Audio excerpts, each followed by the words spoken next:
Zato što je, kada je izabran za gradonačelnika Banja Luke i kada je na tim izborima u Banja Luci, koliko je to, nekoliko godina pobedio, naravno Hrvati su ga odmah pozvali. Odmah.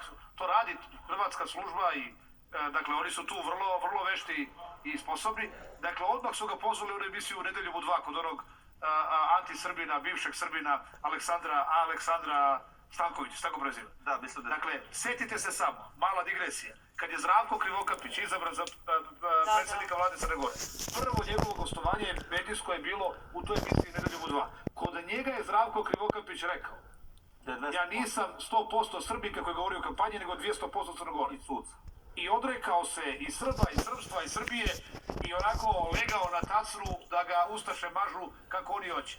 A Draško Stanivuković je otišao po izboru za gradonačelnika Banja Luke u tu emisiju u Zagreb i stao čvrsto na srpsko stanovište.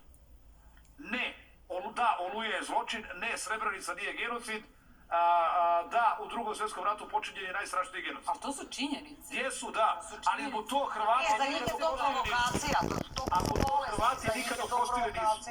Istinu mu nisu oprostili. Oni zbog istine hapše ljude i maltretiraju ljude. I umjesto da svi kao jedan odavde iz Srbije stanemo iza Draška, kao što smo morali da stanemo, ovo nije prvi put, ovo je samo sad poslednji put i vidljivo je zato što je u pitanju gradonačelnik Banja Luke. Ali imali ste advokata Nemanju Berića prošle godine, imali ste pevača, sad je mi sad pozad. Da, samo zato što slušao mu u svojim kolima. Imali ste ljude koji su zbog toga, jer su se snimali na Facebooku i pustili pesmu Baje malo krinđa, sačekivani, kažnjavani. Imali ste prošlog leta, prošle godine, onog dečaka koji podigo 3 prsta iz kola roditeljskog. Jurili su ga kroz Hrvatsku da ga linčuju, na kraju ih uhapsili, priveli i naplatili kaznu 500 A ništa za Thompsona nisu rekli. A to su dve neuporedive stvari. Znači, mi samo iznosimo činjenice, ono što jeste, i njima može da bude žao, ali to je činjenica koja se desila. Njima je žao što nas nisu sve pobjeli.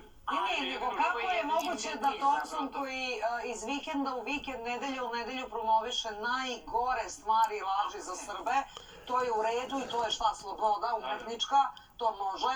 Ako njihovi rukometaši izraze želju, naravno, mi imamo druge